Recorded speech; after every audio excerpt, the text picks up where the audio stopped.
Artola zen hirugarrena. Hau eman diat. Abitxingo zi bat,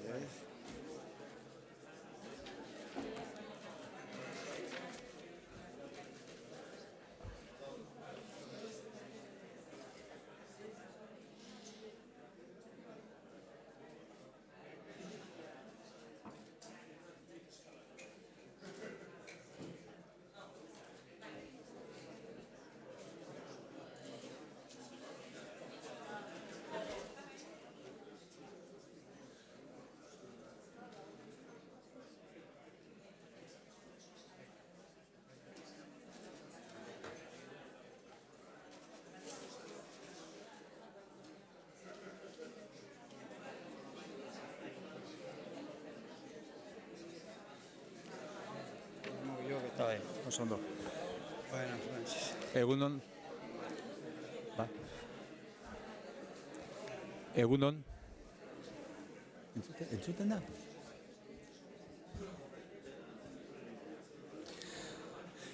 Ba, egunon, mila esker etorririk, Pamela argitaletxe izenean eta mila esker Koldo Mitxelenari.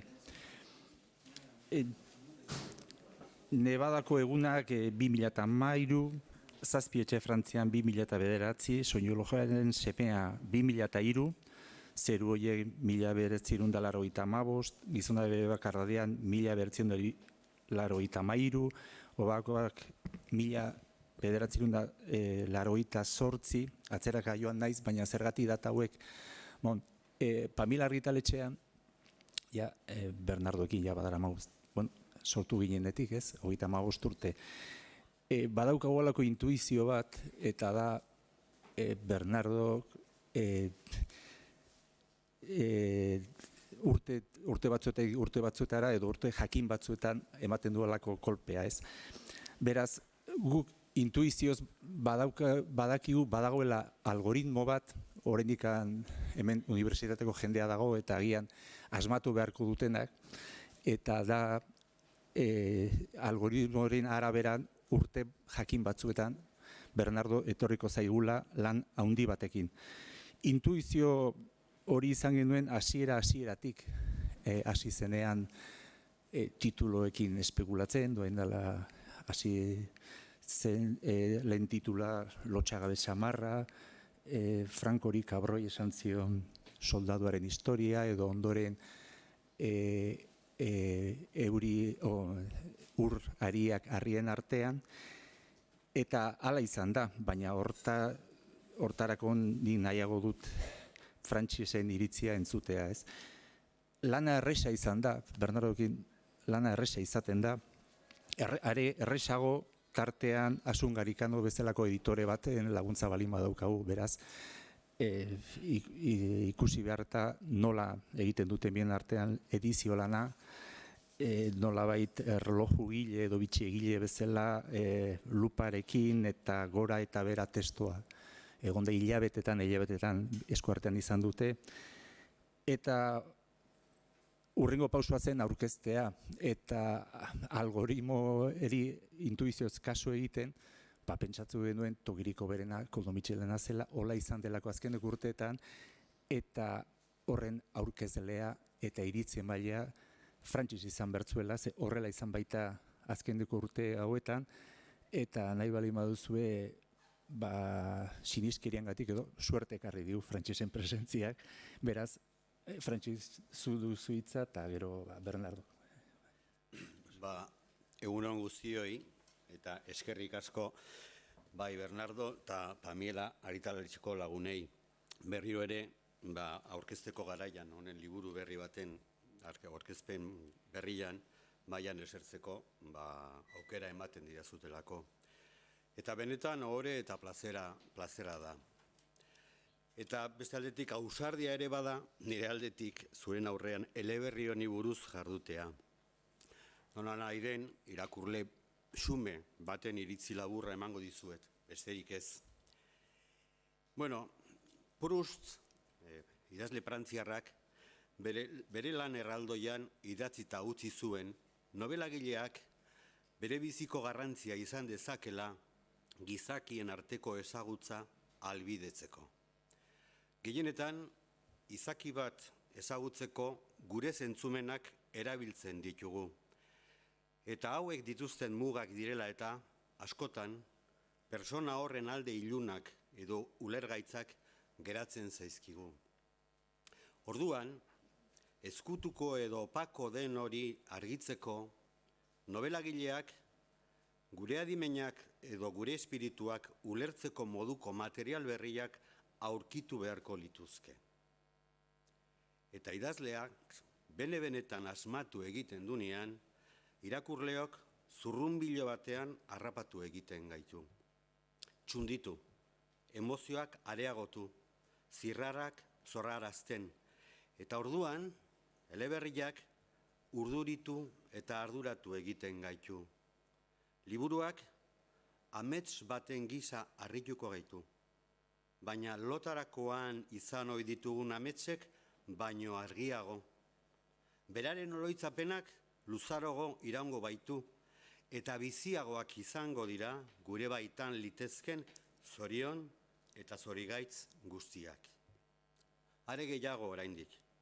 Bizitza batean nekez ezagutu genezaken sentimenduen garapena osoa, horretarako urte asko beharko genituzke eta, agian, ordubeteko irakurraldian argitu, sentitu edo gureganatu dezakegu. Hauxe da eleberri baten lorpen handienetako bat. Orduan, zergatik eleberri batzuekin gertatzen da hori? Zergatik sentitzen gara erabat harrapatuak, gure bizitza interpelatua. Dudai gabe egiatasuna da giltza.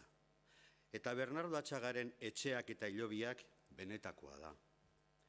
Joan Margarit, poeta katalanak esana, geurea den misterioa kontatzen dugu.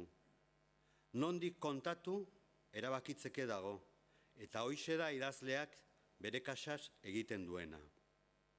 Honetan datza estilo personala, norberaren ahotsa, aditua izan nahi bada aurkitu behar dana. Eta aldarte honetan zeintzuk dira Bernardoren gakuak, umil aipaditzadan. Bat, personaiak zehazteko abilezia ukaezina du. Izaerak eta jokabideen koherentzia nabaria da eleberriaren zehar. Bi, oroimenak, beldurra, erruak, gabeziak, mendekotasunak, gorrotuak, desilusioak, alaitasuna, etxipena, itxaropena, irudien bidez, onomatopeien bidez, eta era naturalean azaltzeko gaitasuna paregabea du. Hiru, denbora, eguraldia eta giroaren trataerak maisuki azaltzen ditu. Gertaera eta istorioak data zehatzetan kokatzen dira. Tempo, erritmoa, harrigarria da istorio bakoitzean idazleak sortzen dituen azkartasuna edo geldotasunaren sentsazioak, eta horiekin lotuta dauden egoerak, lasaitasuna, gogaitasuna, urduritasuna, gure perzepzioa erabat menderatu arte. Garaian garaiko, lan itzela dago, garai bakoitzean izaten diren mitoak, kantak, hizketaldiak, erreferentziak, estimuluak, elkarren arteko harreman motak eta komunikazio erak eta ohiturak islatzeko. 50 urtean zehar igarotako novela baita eta funtsesko aldaketak, jasan ditugun aldaketa guztiak hortxe daude. Fenomeno atmosferikoak. Lainua dala, egoizia, eurila, odeiak, berua, irakurlea ohargabe giroan murgildurik sentituko baita. Lau, paisaiak eta animaliak. Beti bezala, paisaiaren presentzia eta indarra paregabeak dira. Animaliena oso gai sakona dela uste dut. Izan ere, obabakoak delakoarekin harreman oso zuzena sumatu dut. Akaso, kontaketa errelato honetan, hasiera eta bukaera batu nahi ote ditu idazleak? bost, hau pixka pedantekeria, Zygmunt Baumanek gizarte eta garai likidoetan bizi garela adierazi zuenetik, errezago uler dezakegun novela honetatik zeharkatzen diren fluidoak eta lasterrak, arinak eta geldoak, garbilak eta uherrak, nahasiak eta gardenak. Bukatzeko, hizkuntza aina, naturala, lasaia, dana biribildu eta irakurlea liberatzen duena. Eskerrik asko benetan Bernardo, eta zorionak maisulan bat opari egiten diguzulako. Anitz urtez. Zorionak. Bueno, eskerrik asko, Francis. Beti hola gaurkoa bezalako egunetan bakizue irteera da, ez pixka bat gaude etxiaren eskatzean, eta atia zeharkatuta kalera ateatzeko zorin, eta holako egoeretan beti oso ondo, oso handia egiten du, oaintxe entzun ditudan bezalako hitzak entzutia, eta halako lehendik zeo zebanekien, ze ondo irakurri zen duen novela, eta kemen hori ezagit beste gainentzeko idazliak behar izaten dute, baina ni egian lagu naiz eta ni behar izaten dut, behintzat abia puntuan olako laguntza, eta asko estimatzea izut, eta pentsatzen dut, etorkizunean ordainen bat ere, zehoze egin beharko dudala, ez dadila denak elditu hitzen kontuan. Betaurreko jarrita, Pamielaren eskutik, noski, betaurreko jarrita zerbait esan nahi nuke, liburuaren inguruan.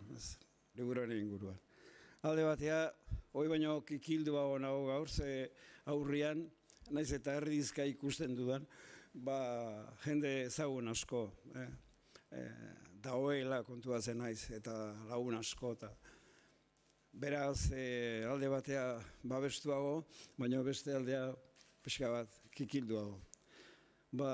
Osa bukada hila eta hitza. Novela hau.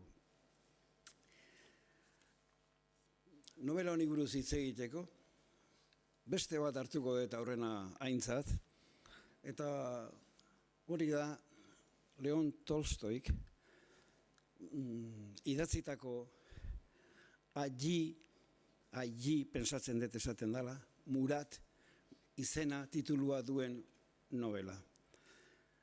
Irakurri nuen bere garaian eta beti ohitura dut zerbaitek halako atentzio ematen baldin badit idaztekoa, eta idatzi nuen orduan Tolstoik novelaren bukaeran ipintzen duena, eta dio zapaldutako kardulatz bat ikusi nuen mendian, eta horrek aregia Aji Murat errebeldearen, heriotza ekarri zidan gogora. Garai hartan, harritu ere egin nintzen, alegia kardulatz zapaldu bat ikusi, eta Tolstoik handikan aurrera novela guztia osatu, eta novela irakurtzen baldin baduzue, ikusi borrokak daude, persekuzioak, dantzaldiak, kosakoak, denetarik dago, mugimendu ikaragarria dago, eta hori dena beraz hasi izan, hola kardulaz bati begira jarrita, gero beraz, iruditu zitzaidan, baietz, litekena zala, ze bazala literaturan, eta Frantzisek aipatu du egila bedara gutxi, bazala literaturan hori bera modu esango nuke gaur egun universalean ezagutzen den adibide bat eman ziguna, eta hori izan zen Marcel Proust bere Magdalenarekin.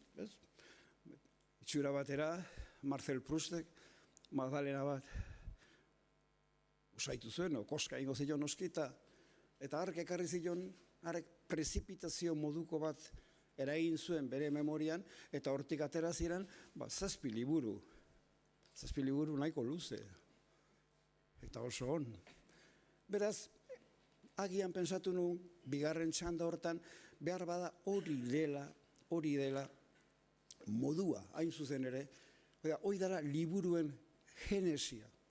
Liburu gehienak behar bada horrela sortzen direla. Alde bate uzten ditut, erabat komertzialak direnak. Hoik sortzen dira kontu korrontearen lerroa ikusita gero. Baina ez, beste liburu guztiak sortzen dira Tolstoik edo Proustek adierazten duen bezala.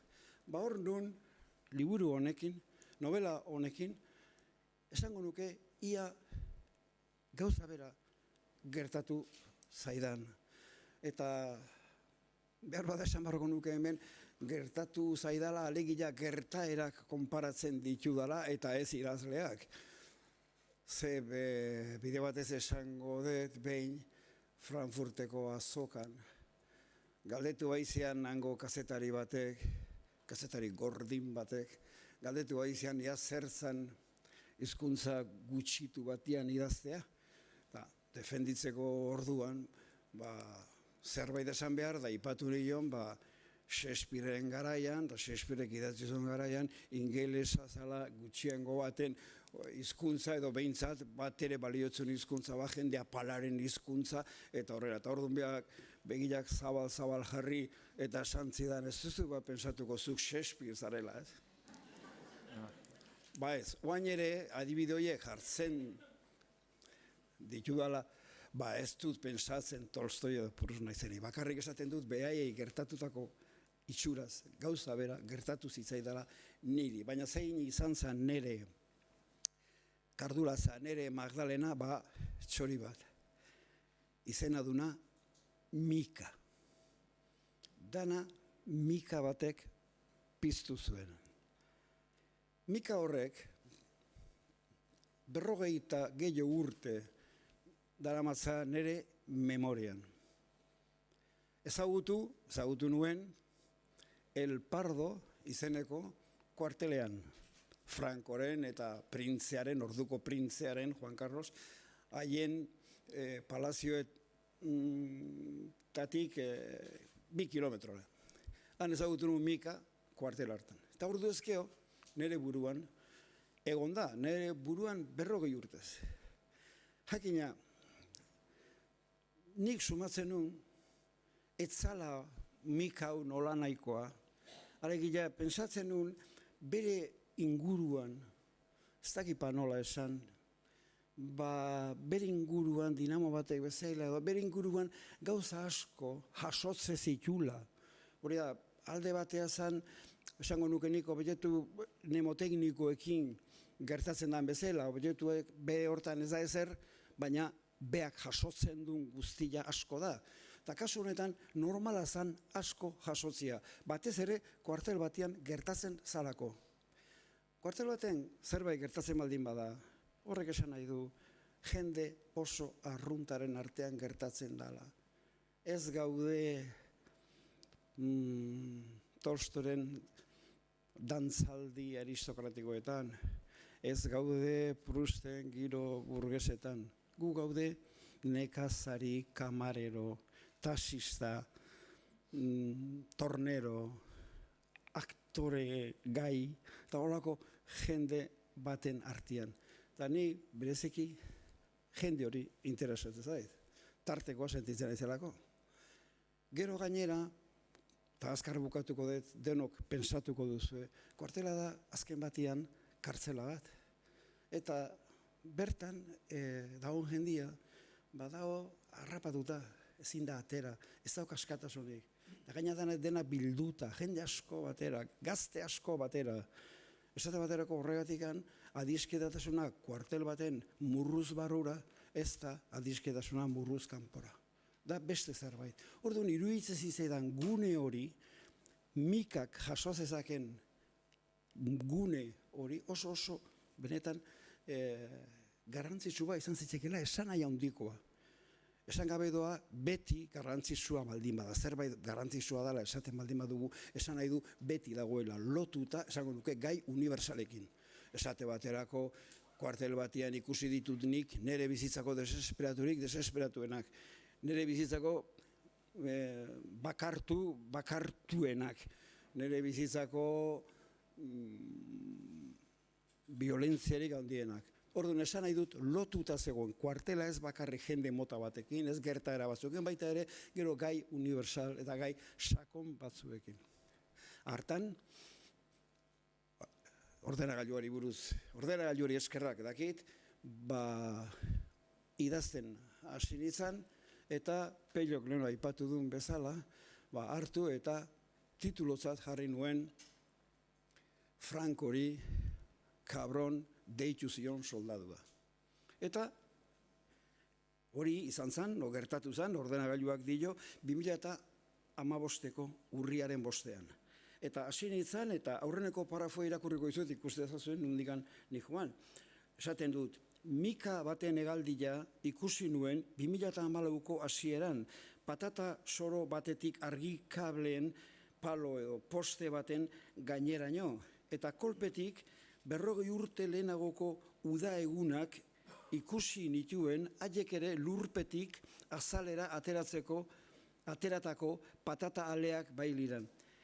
Garai hartan, graduaziorik gabeko soldaduan nintzen, El Pardo kuartel batian Franco diktadoraren egoitzatik 2 kilometro da. Idazteko, esan dut, beharrezkoa da, uste dut hau dela benetan, abia puntua, beti. Aurreneko irudi bat, ideia bat, muin bat. Baina, behortan, hori uste dut hain badakidala, batez ere, ze gertatu zen testu honekin, jakinda, alegia, idatzi nituela 22 orrialde, eta testua erori izala, berriro esago de mikarekin, hori, buruan jotako mika bat bezala.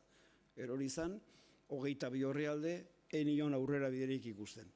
Orduan, pensatu nuen, ze falta zitzaion testu hori falta zitzaizkion egoak. Hori da, pentsatzen dut gaur egun, eta udan ere, ideia batek, alegia idea fikziorako, literaturan, ideia batek barrun bere muin horretan, mugimenduaren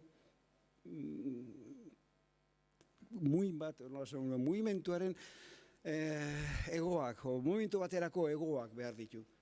Oida, muin horren barruan beste muin bat, eta bigarren muin hori funtsezkoa da mugimendua. Uki behar du, mugimendu gaitasun bat, hori esan nahi nun. Mugitzeko, aurrera egiteko gaitasun bat. Eta hala, beste 2 urte pasaziran.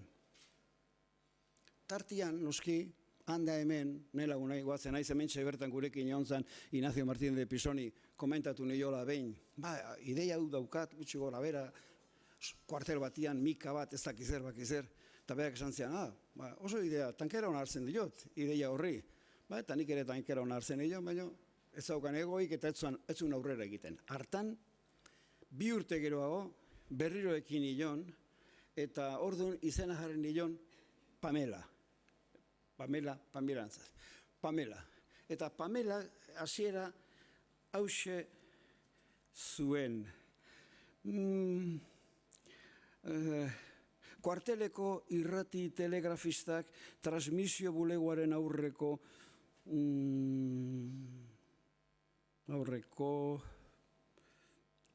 pinudira egin zuen, kornetak paseorako deia jota segituan, arrazaldeko 5, 27 gradu, guardiagelako termometroan.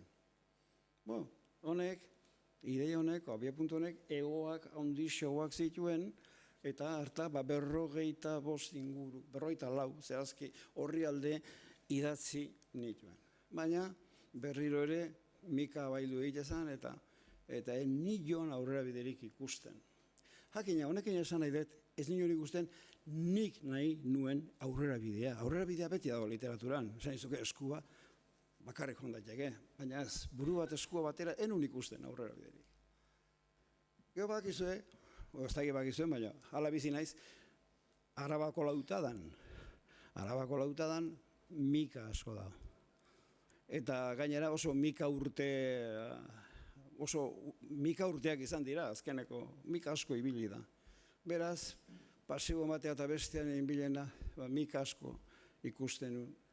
Eta mika bat ikusten nuen bakoitzean, beti guatzen izan, zoze idatzi behar diat, kuartelean, ikusi nuen, ezagutu nuen mikaren inguruan. Eta benetan, bazan, alde batea, kastigu bat.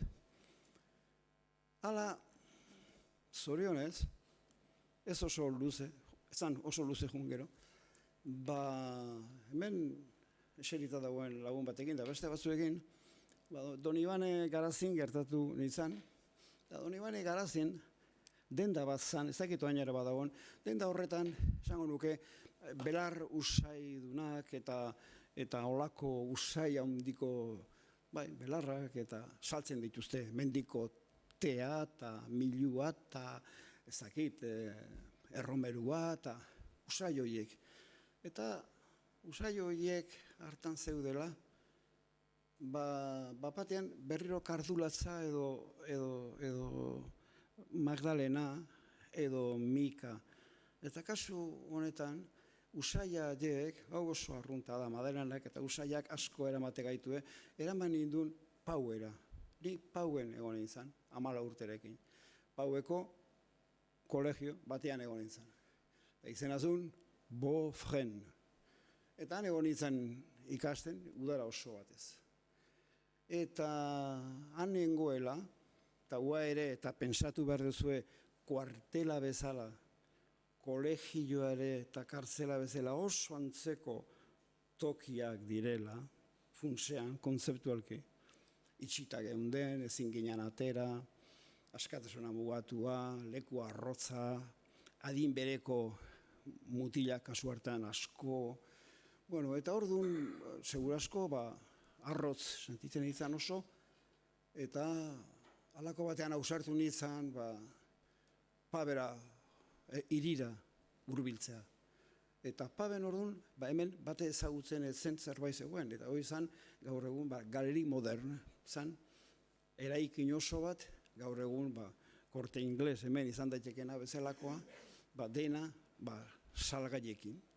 Asko impresionatu nio. Eta han, erosi nuen, novelan, frantsese badaki, azaltzen den gorra bat, grisa eta horila. Han eosin nuen. Behin nuen ikusi alako gorrarik. Eosin nuen. Irteeran, eta horretik usaiena, gizon bat zegoen txiki-txikia. Da bere ondoan Andre bat, ondia, eta belarrak eta saltze zituzten. Eta hurbildu nintzen, eta hor nun nire harridura, nun iaia ulertu egitenean, euskaraz ari zian, xubereraz, baina euskaraz, nuen ondo ulertzen, baina banekien, euskara zala, eta benetan izan zan baitere, galeri modern bezala edo pabenote bezala sekulako usteka behar, inola ere imaginatuko, nire herritik ara joan da, han norbaitek euskara.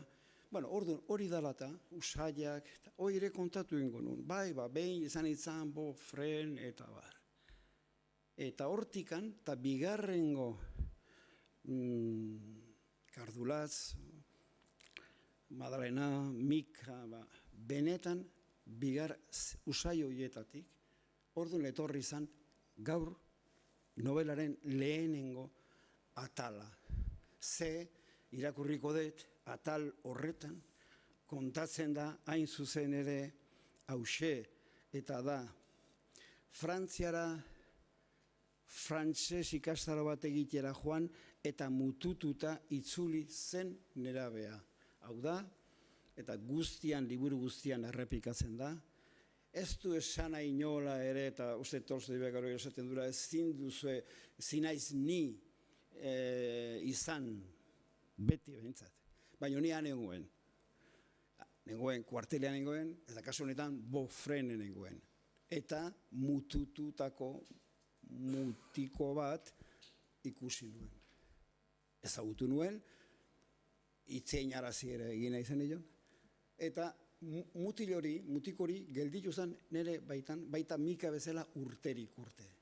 Eta guain dator aldaketa eta zerk hartzen duen, zerk askatzen duen mataza eta zerk eragiten duen narrazioa. Eta izan zen, hasi nintzen,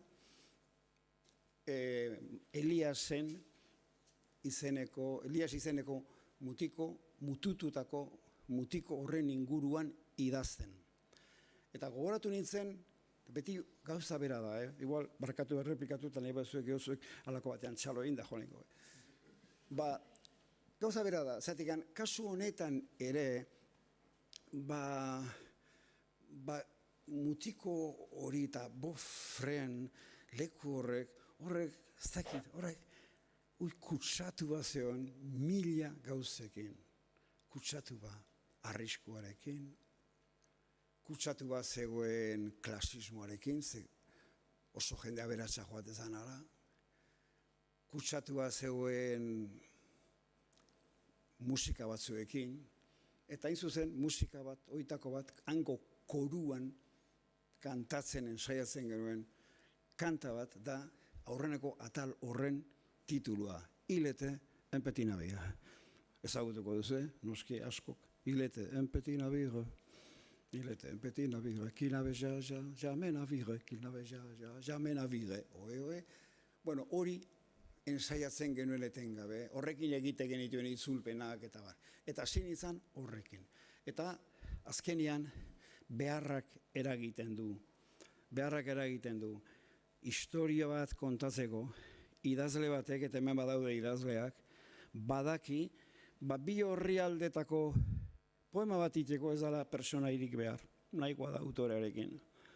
Gehienak alaxe dira. Autorea dago eta poema dago. Badaki, ipui bat egiteko, ez dela gauza ondiri behar.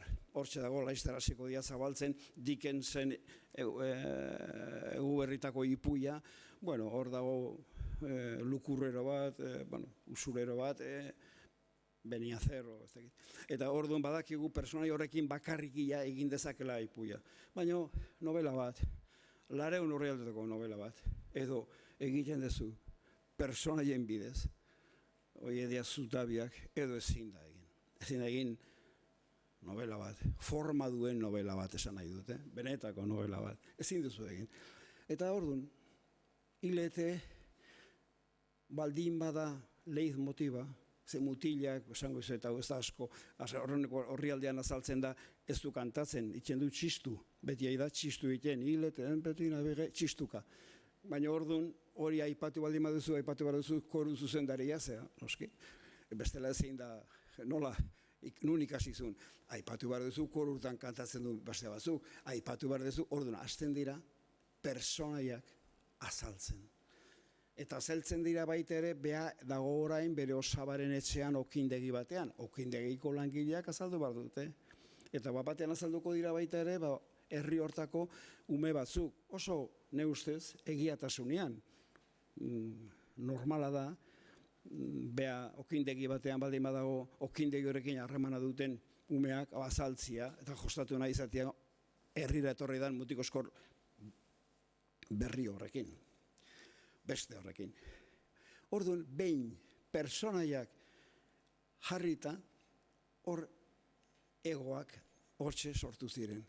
Ze hor, aurreneko atal horretan, azaltzen da, esate baterako, Eliseo. Eliseo da, bigarren atalean, personai funtsezkoena, eta gainera nobenan pixu ikaragarria daukana. Hor ere, baina ez zaituztet, hor ere badaukat, nire memoriak Eliseo badauka, barruan.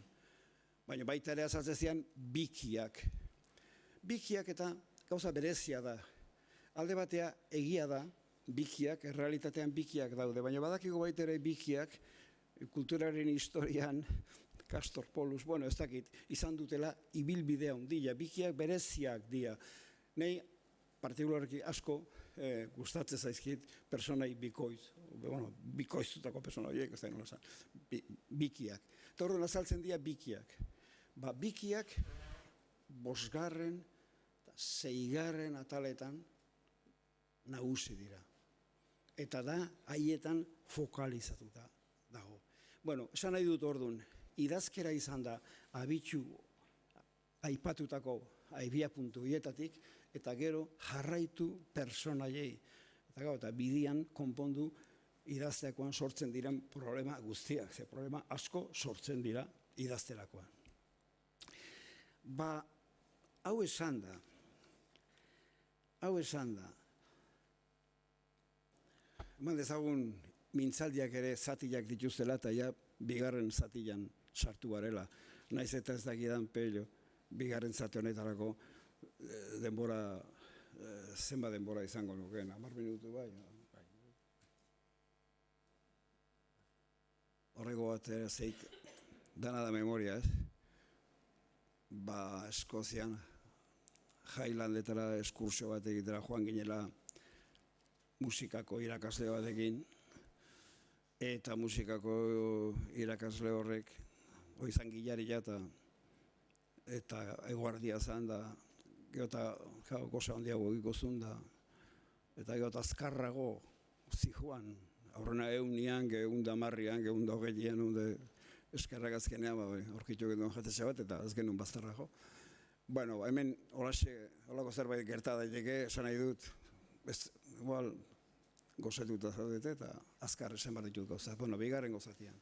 Bueno, nire guain esango dut, aipatu dut, Genesia. Guain, zer dagoen atzean, ze esango genuke, komatxoekin esango genuke, ze filosofia dudan. Bueno, aurrenekoa da, nire filosofian, nire idazteko moduan, da prosak izan behar du kristalinoa. Prosak izan behar du transparentea. Alegia, autoaren, hau da ez da nire adibidea, Roland Barthes jarri zuena, autoaren aurreko, ez da gero esaten zailan, hori kristala, ez da hori, parabrisa da, ez da izan hori. Hori, bueno, horrek izan behar du transparentea, ikusi behar da atzean dauden paisajeko elementuak. Ez da ikusi behar. Bueno, nik horretarako nire helburu nagusia da prosa transparentea egitea. Eta leheno aipatu du Peilok, edizio lana eta baina zerbait gehiago ere egin duen Asun Garikano eta esan barra daukat agian zilegi litzatekela hemen esatia gure prosa da lauzetik. Azkeneko 4 hilabeteotan ia unero jardun dugu elkarrekin lanean testua prestatzen. Orduan hori izan da, eta nik hori uste dut sumatuko duzuela, hala iruditzen zait. Konfiantza hori daukat. Bigarren atala da, kasu honetan, prosa ezin dara izan erabat transparentea. Hori da lazua. Zu nahi duzu transparentea izan dain, baina ez da posible prosa bat erabat transparentea. Orduan ni pensatu nun, bakizue, momentu batian, baitare Mikarekin jarraituz, esaten da, alako deskribapen batian, esaten da, irisazio urdinak antzematen zitzaizkion egoetan eta berdeak isatzean. Hori da, Mikak irisazioak bezala, pensatu nuen, irisazio batzuk behar zituela, hobezala, ni neonek, irisazio batzuk markatzia hizkuntza transparente horri, o lenguai transparente horri. Nik ez dut irakurtzen duzunean, frantzisek irakurri duenean, segituan konturatuko zate. Halako batean, testuak, 4. atalean, hartzen du Agatha Christieren irisazioa.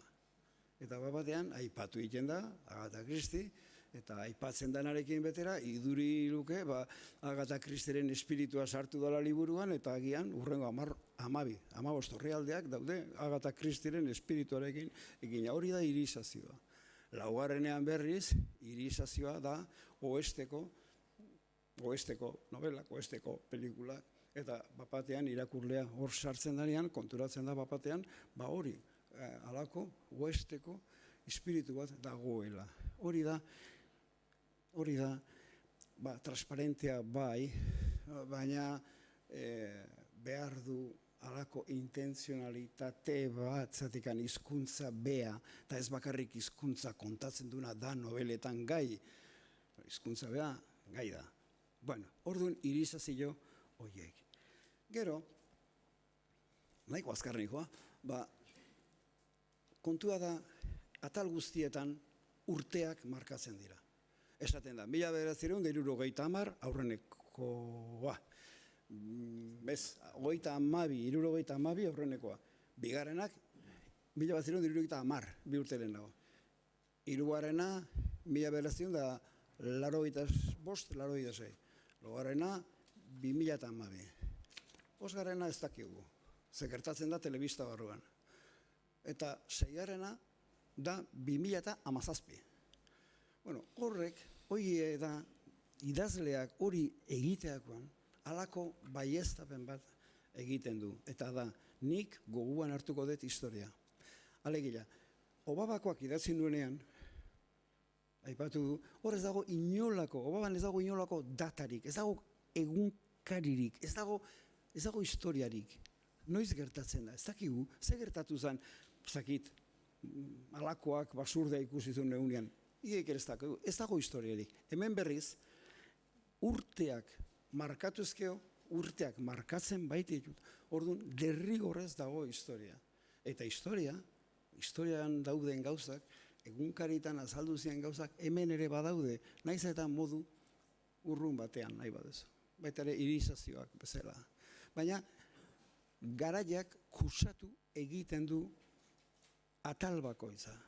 Eta horretik aurreneko bi atalak, 70ekoak, ez da bakarrik objektuak eta aldatzen direla, ez.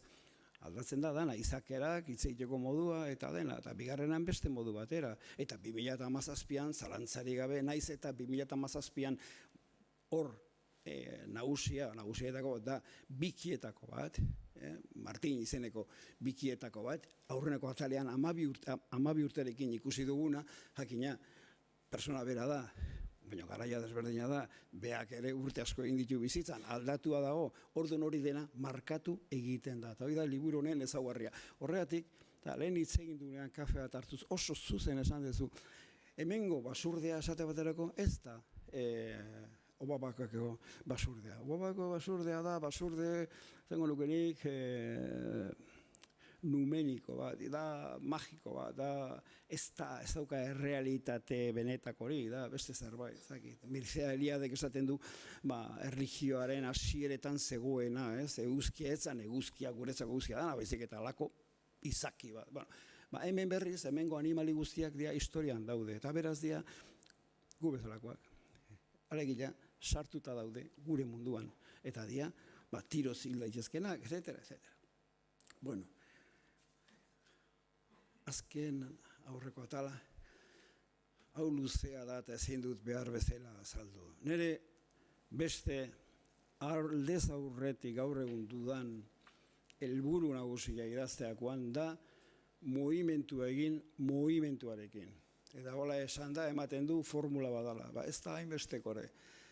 Mugimentua beti azken urteotan, luze, pensatu dut, garai batean oinarrizko sustantzia osatezan, apeiron eta olako gauzak ez, ez otezan mugimentua. Hori, iruditzen zait, bizitza da mugimentua, gauza bera dara, eta antzematen dala, mugimentua daula, etengabe, eta gainera da, milaka edo infinituak direla, mugimentu horrek hartzen ditu norabideak, eta mugimentua esaten dudanean, batez ere esan ditut aldaketa.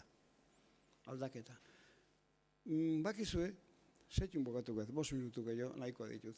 Bakizue, garai batian, esatezan Aristotelesen fizikan eta izarrak ez zirela aldatzen. Izarrak zeudela finko zeruan. Eta gertatzen zana, munduak giratu bezala egitezun, baina izarra zeuden itxasita bezala zeruan. Hoi, 14-15 mende arte sinistu zen. Bueno, orduan izarrak bizizian eterrean. Eta leku etereo hoietan ez zeon aldaketarik, ez zeon mugimenturik. Bueno, bistakoa da, bizita gero eta gaur egun, mugimentua leku guztietan daula, aldaketa etengabea dela, ez dagoela leku etereorik, eta baldin bada leku bat ere etereoa ez dana hori da gure burua. Gure burua benetan harrigarria dela. Gure buruan zenbat mugimentu gertatzen dira, esango nuke segundu bakoitzeko. Eta zu idazten ari baldin bazara, eta baldin badaude, bueno, bi persona izketan, esatean Juan Marisol eta Antxon, Marisol Bastia eta Antxon Balberte, hemen aurrean dauzkatenak, zu badakizu, behaien buruak izketan ari dimidetan mugimentuan daudela, eta auskalo zema mugimentu gertatzen diran, eta hitzekin dute modu bateo bestera ze eragin duen bere mugimentuak momentu hortan. Agian, ari da pensatzen, bueno, hori nik pensan ezake, bueno, igual emeakekoak esate zuena, itxiote dut gaza, ez? Igual bateko hori pensatzen dut, aldi berian esaten ari da irakurri aldezu gaur ez dakiz zer. Osa esan dut, mugimentu ikaragarria da, eta psike o arima, espiritua esaten dugun hori ikaragarria da. Bueno, ne ustez, alegina, niretzako da, mugimentu horren ahalik eta gehiena eta zuzenena jasotzea. Eta hori, antzematen da, batez ere, hizkuntzan, hizketan. Hori azuk antzematen zu, hizketan. Ez da segituko, ze abstraktoa da, baina nuke puntu bat, ze hemen dago baita ere gure artean, Arantxa Goiburu, eta berari egin nahi nioke olamen, kasu honetan eta da. Zuek pentsatu behar duzue, mugimentua, kasu honetan nahi naiz espirituaren, psikiaren, buruaren mugimentua, da antzematen da gorputzian, eta antzematen da hizkeran, ez? Eta orduan, ez da hain gauza sekretua ere, esatekan gorputzak asko esaten dizu, eta esate baterako ahotsak zesanik ez. Eta zuk esan dezakezu, eta aukezki egingo dut hemen dago aktore hainbat, eta alaiko beto esango lueke, baina, bueno, zuk esan dezakezu, Joseba Paulaza dago, esan dezakezu, zakurra, baina, esan dezakezu, zakurra, ez? Hirutan, mugimentua desberdina izan da. Arantxa Goiburuz, etorri da bere zakurrarekin, ari uste bere zakurra euskalo nola zaten, zakurra niro, da bere zakurra eta horberarekin da. Bueno, orduan esan nahi dut, idazterakoan zailtasun handiena, eta erronkaik handiena, eta alde berian interesgarriena, da mugimentu guzti horiek, personaiak, gertaerak, oidenak jasotzea. Jasotzea ondo, eta jasotzea noski mugimentua duen testu bat egin. Testuak, zuk mugimentua jaso barra baldi egin badezu, komeni zaizu baita ere mugimentua duen zerbait egin jasotzea, alegia testuak. Testuak ere mugimentu dute ritmo bat, dute. Bueno, orduan, nik egina izan dut testu bat, erritmo duena, mugimentua duena, aldaketa dituena, etengabeak, ustegabeak dituena, etengabe, ez bukaeran suspense bat, eta suspense ja, 10 horri aldero suspense bat. Bueno, egina izan dut hori eta jaso errealitateen mugimentua. Eta ambizio handiko helburua da, eta zehoze lortu baldin badet, pozik neoke. Bueno,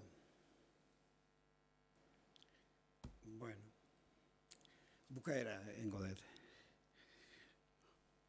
Baita ere uste dut, badala aipatzen dugun errealitate horretan, mugimentua duen errealitatean, badaude gauza batzuk, zuk ere zoz esan duzu horri buruz, zentzumenagen, zentzuekin, begiekin, belarriekin jasotzen ez dena, pensamentuarekin jasotzen ez dena, beti dago zerbait arago ez.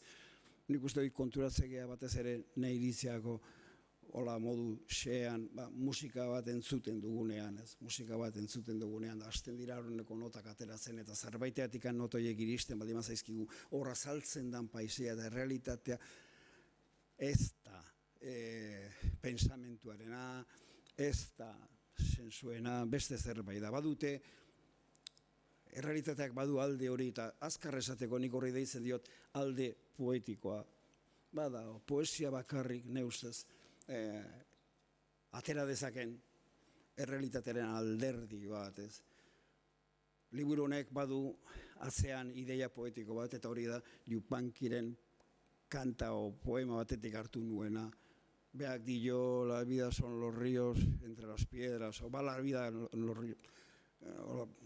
como los ríos entre las piedras. Da nik ere pensatu nuen aurrena titulua, zuk ere aipatu duzu jartzia, ur arillak harri artean. Uste dut, idea poetiko bat baldima dago liburuan dana bat zeuna, hori da ur arillak harri artean. Hori da, bizitza badoa, baina zailtasunez beteta dago.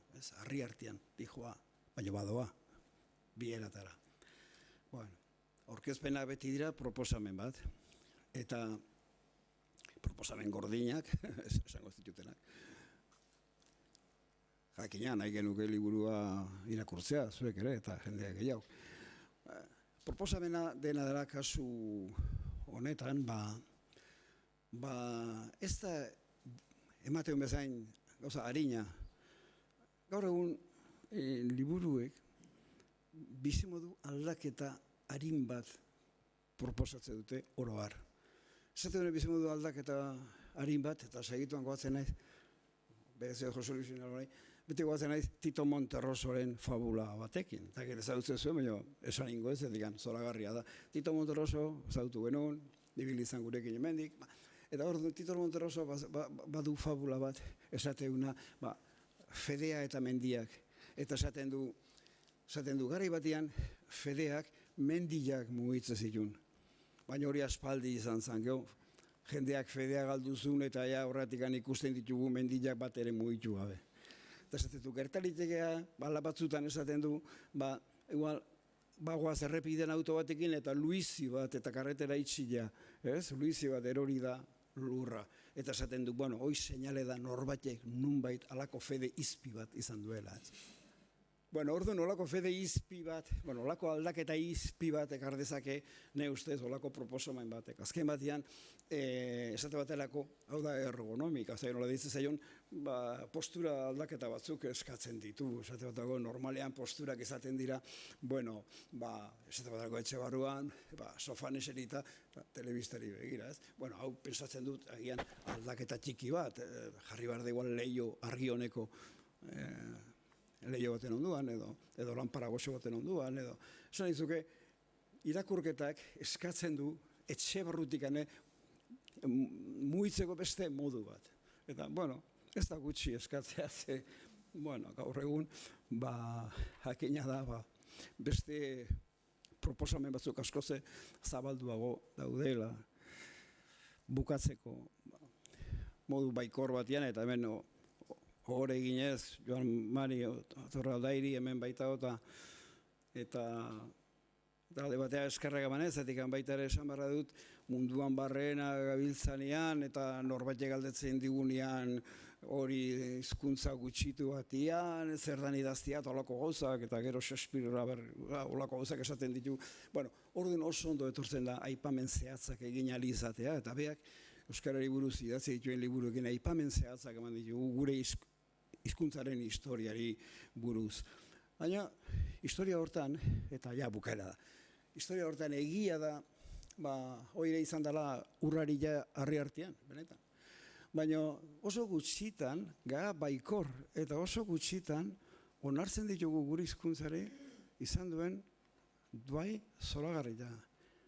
Eta ez da aipamen gehiago egin nahi, nahiko egin ditut, eta ez da aipamen gehiago egin. Baina idazlea handi batek esan zuen, ze ondo jidisen idaztea, ze pragantzan. Eta esatezun, ze jidisen idaztean, subituki, momentu horretan bertan, balio politiko bat hartzen du.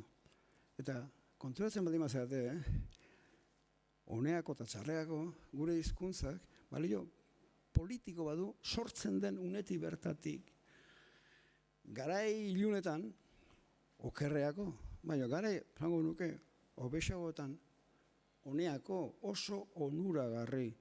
Eta beti pensatzen dut, zein izango otezan, nire bizitzazetako idazle bezala, hasiera hartan orain dela justu 57 urte, ez?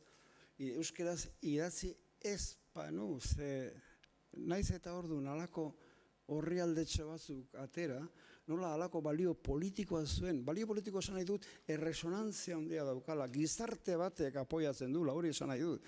Orduan, gertatzen da, horri eskerrak segurasko, makulu horrekin ere, hobeto esan da, barkatu, ego hoiekin ere, horre egoak, ego hoiekin ere idatzi dugula, eta izan garela idazle, eta kasu honetan, euskal idazle, eta ez judu, edo beste hizkuntza gutxitu bateko idazle.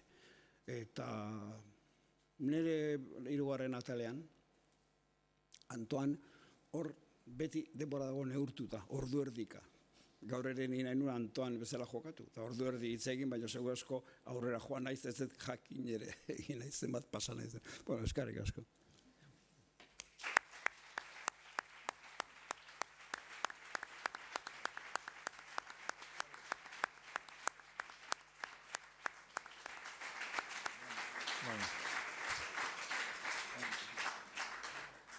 Kazetariek galdera bat bari badaukate, eta kazetariekin bukatzean, gero hartuko du trago bat ondoko tabernan.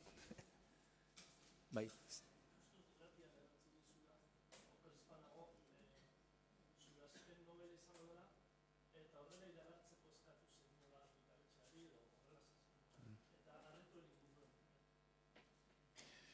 Ez da gara informala izan zen eskatu nuela eta litekena,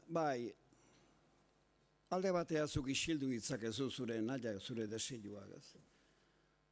Baina hain euskaldunara ez naiz. Eta orduan nahi izan dut, hala nahi izan dut. Adieraztia nire azken novela izango dela. Alde batea ez zazula pensa, nola esango nukenik, hain bete zaila denik, hain dozetik, 7 urte ia joan dira, 6 urte, ez? Azkeneko egin nuenetik, lan itzela da, lan ikaragarria da. Jendeak esate, nola liteke, eta zuk ere esatezu, nola liteke, egia da? Hain lan latza, nola? Zego asko hemen tartean dabil infinitua. Zatik antzuk, esaldi bat, igual esan dezakezu, esaldi bera, iz berak, 10 hitz hartu, eta igual kombinatu ditzakezu 10 modu desberdinetan. Eta gainera inguruan ze jartzen duzuen, igual 100 modu desberdin. Koma batek 1000 gauza esan ditzake. Badago txiste bat, ez dut esango hemen, baldarra darako, baina da maldizio batekin. Maldizio bat nola esaten dan, ze testu inguruen esaten dan, igual esan nahi ditu 30 gauza izberberak, esan nahi ditu 30 gauza desberdin. Orduan, horri lotzen bai ozu, horri aldea, 200 orrialde, eta gaina lotzen bai ozu, beti zu ere zaude kuartel edo ikastetxe kolegio baten edo ospital baten barruan, ezintzea atera, hori da. Ezintzea atera zatikan, halako arau batzuk ditu formak, eta espaituzu arauiek jarraitzen horrez dago nobelarik, horrez dago, zein da egin novela bat egin gabe, ez da egin nola esan. Orduan, zuk arau batzuk jarraitu barrituzu, esate baterako arau movimentuarekin batera, arau nagusia dezu batasuna. Dena bat izan behar du. Aldi berian desberdin, baina baita ere bat. Ez da suari buruz esaten dana, beti bera, baina beti desberdin. Bueno, novela batian ere danak euki behar du batasun bat. Eta horre dauzka sekulako arauak. Baina hilala bizikoak, zuk ezin duzu 200. Orrialdean halako personai baten Espainetan ez dakizai esaldi jarri, inola ere, oso aukera, ja dana idatzita dago, eta zuk jokatu behar duzu idatzita daunakin, eta badakizu gainera, idatzita dagoen hori, ez baduzu ondo jartzen, nola infinitu batean gauden, novela guztia ondatu daitekela. Esaldi batek, novela oso bat ondatu dezake alde horretatik, ez? Orduan esan nahi dut, hain da lan gogorra, eta 57 urte idazten pasata gero, eta zupersatuko duzu dena izan dela esne mamitan, izan da Euskal Herrian idaztea, euskarak balio politikoa du, baina hemen artista autonomo izatea hori da, hori benetan hori ere kartzela bada. Bueno, orduan esan nahi dut, alde batea ez naiz inolako berokeriarik esaten nahi, esatezu, hau egingo dut eta kitxo. Hoi alde batetik, novela. Beste aldetik, nire pensamentua ere badoa, literaturari buruz nire gogoetak egiten ditut, ikusi dut asko. Pasa naiz Frankfurteko azokatik, pasako naiz baina eta galdetu diatea ber Shakespeare daukadan ere burua. Holakoa pasa ditut milaka. Erantzun dut 1000 aldiz euskara gutxien gori buruz. Benetan, aski da. Benetan. Eta orduan, pentsatzen dut, beste lan asko egiten ditudala, eta batzuk ezagutzen dituzte, askozaz ere bazterragokoak, askoz ere laburragoak esate baterako. Zuk idaz dezakezu, hori izatezun Marx anaien gidoigileak, ez? Eta errepikatzea gustatzen zait. Miniatura batek, mural batek baino, balio handi guauki dezake, poetikoa zein literario. Bueno, hoi ez da, sistemak ez dizu hori onartzen. Gaur da nahi ikusten dut kartzela eta horren zean, hori ere kartzela bada, kontuz, estramuro zibiliko zinake. Bueno, nik pixka bat desi hori daukat. Iruditzen zait, beste alor horietan sartu nahi dola. Orduan, esan nahi nuen, aitortu azkenekoa dala, eta zet beti erantzun bera ematen, ez? Esan nahi dut, azkenekoa da, desio bat da, baina lortuko dut. Zuk uste duzu zergak dauden bezala daudela idazle batek egin dezakela zerbait aske? Zuk uste duzu hemen dagoen gure estatusa eta dagoen bezala dagoela eta ni joa esatea. Bueno, hau da beste gauza bat. Ez da egit ilustratzen egin zen. Beste gauza bat da, ipui bat idatzio hemen zantzizia fikziozkoa eta planeta batian, ez zegoen eriotzaik, bizizian denak eternalki, baina hori bai, 1000 urte bete eta gero ez zitzaien inolako goginte ikusten. Zergatik, oso genio txarra hartzen zutelako. Bueno, nik ere genio txarra hartuko nuke gai hori buruz hitz egingo nuke, baina egoera dan bezalakoa dalarik eta hain protokolo, kaskarrak eta zerga eta bueno, ez dakit badakizuen, hau, ja, esaten dut aparte, ez dakit badakizuen, lehen orain dela 5-6 urte arte, pentsatzezan olako novela bat idaztezala Espiritu Santuaren laguntzarik gabe. Orduan, pentsatzezan, igual 2 urte, 4 urte pasatzen zirela, olako bat idazten, eta orduan zergak itzen zean zatitu. Pentsatzezan, zan 4 urteetan irabazitakoak, orduan aplikatzen zitzaizkion, alako portzentai berezi batzuk. Oain pentsatzen da, Espiritu Santuarekin egiten dugula lana. Eta orduan esaten dute, bueno, oain, pagatuko zuen lehen baino gutxinez 2 alako. Eta zuk ezin balde madezu, eskatu Espiritu Santuari. Orduan, egoera horretan, nire desioa da azkeneko ezatia, oain, litekena da hemendik 7 urtea jainko gura badau, hemen zegotia eta esatia, bueno, azkenekoa nahi nu, baino, ez dut uste, Bueno. ez dut uste. Besterik, bueno, mila esker etortzeagatik, esan bezala hor eskaliatik jetxi eta aurrean ikusiko duzuen Urbieta 27 tabernan trau bat hartu dezakegu eta Bernardorekin hitz egin edo gure artean, gonbidaturi zaudete. Mila esker. Bueno, eskarrik asko denoi, nire partetik eskarrik asko Frantziz. Agian norbaitek korte bat gaztelan eskatuko du. Bai, nik jungo nahi,